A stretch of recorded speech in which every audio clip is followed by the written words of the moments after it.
ଦେଇଛି ଅପରେସନ ପାଇଁ 3 ଲକ୍ଷ ଟଙ୍କା ସେଇ ଚରିତ୍ରହୀନାଇ ଦେଇଛି। ଭଲ ହେଇଥାନ୍ତା ମୁଁ ମରି ଯାଇଥାନ୍ତି। ଅନ୍ତତଃ ପକ୍ଷେ ସବୁ ଦେଖିବାକୁ ପଡିନଥାନ୍ତା।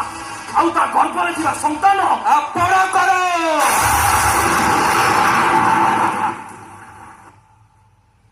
ଓ ଜନ୍ମଦାତା ଆପଣ, ଅଥଚ ଆଧାର କାର୍ଡରେ ନାଁ ରହିବ ମୋର। ଭୁଲ କହୁଛ ତମେ, ଭୁଲ ଶୁଣିଛ ତମେ। ନିରୁ ଗର୍ଭରେ ବଢୁଥିବା ସନ୍ତାନ ହଉଛି ଆପଣଙ୍କର। ଆପଣ ତାର ସ୍ରଷ୍ଟା, ସେ ରକ୍ତ ହଉଛି ଆପଣଙ୍କର। ଆଉ ଆପଣ ଡକ୍ଟର ସିଦ୍ଧାର୍ଥ ମହାପାତ୍ର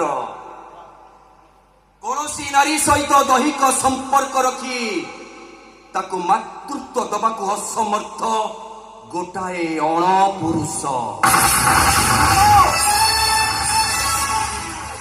ମିଛ କହୁଛନ୍ତି ଆପଣ। ମନର ଶୋଷତା ମେଣ୍ଟିଗଲା ପରେ ନିରୁକୁ ଘରୁ ବାହାର କରିବା ପାଇଁ ଏଇଟା ହଉଛି ଆପଣଙ୍କର ଗୋଟେ ବାହାନା। ମୁଁ ବାହାନା କରୁଛି? Yes! ଚାଲିଅ ଦେଖ ମୋର এই ଡାକ୍ତରୀ ରିପୋର୍ଟ। ସତଟା କଣ ମିଛଟା କଣ ଆପେ ଆପେ ଜାଣିଯିବ।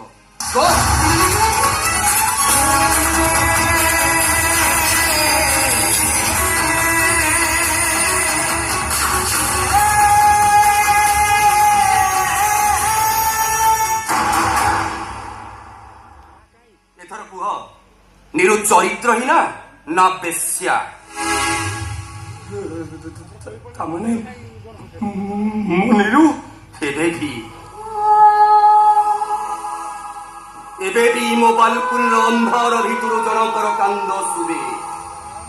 ଏବେ ବି ମୋ ଚାମ୍ବରରେ କେହି ଜଣେ କଇଁ କଇଁ ହୋଇ କାନ୍ଦି କାନ୍ଦି ମୋ ହାତ ଧରି କହେ, ଡାକ୍ତର ବାବୁ ମୋ ବିନୋଦଟା କଣ ମତେ ଆଉ ବୁଝିବେନି? ଏବେ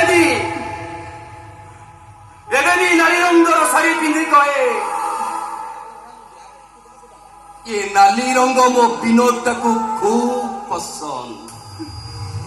ଏ ଡାକ୍ତର ବାବୁ, ଆପଣ ଏ କଥା ମତେ ଆଗରୁ କହିନଥିଲେ କାହିଁକି? ରାଣ ଦେଇଥିଲା ନ କହିବାର।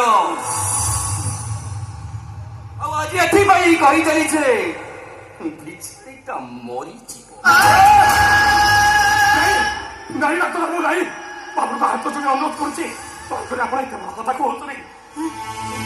ପ୍ଲିଜ ବିନୋଦ ବାବୁ, ନିରୁଟା ବ୍ରେନ୍ କ୍ୟାନ୍ସରରୁ ମରିଯିବା ପୂର୍ବରୁ ଅନ୍ତତଃ ପକ୍ଷେ ତାକୁ ଯାଇ ଥରେ କହିଦିଅ ତମେ ତାକୁ ଘୃଣା କରୁନ, ତମେ ତାକୁ ଖୁବ୍ ତାକୁ ଭଲ ପାଉଛ, ଖୁବ୍ ଭଲ ପାଉଛ।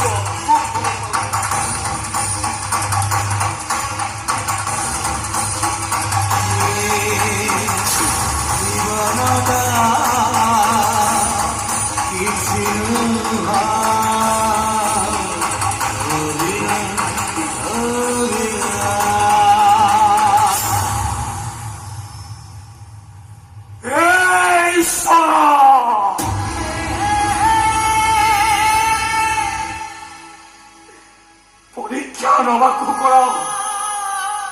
ମତେ ଏକୁଟିଆ ଏ ଦୁନିଆକୁ ବତେଇଛ କାହିଁକି ଠାକୁରେ? କାହିଁକି କାହିଁକି ମୋ ସହିତ ଏମିତି ଲୁଚ କାଳି ଖେଳ ଖେଳୁଛ? ତମକୁ ହାତ ଯୋଡ଼ି ଦେଉନାହୁଛି ଠାକୁରେ। ମୋ ନିରୁକୁ ମୋ ପାଖକୁ ଫେରେଇ ଦିଅ, ମୋ ନିରୁକୁ ବଞ୍ଚେଇ ଦିଅ ଠାକୁରେ, ମୋ ନିରୁକୁ ବଞ୍ଚେଇ ଦିଅ।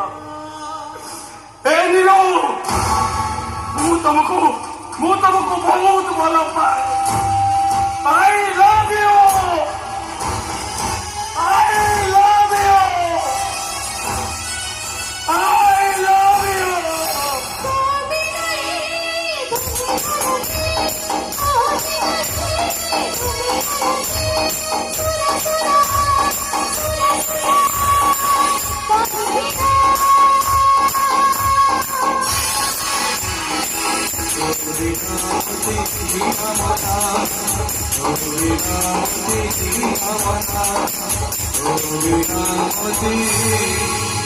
Oh,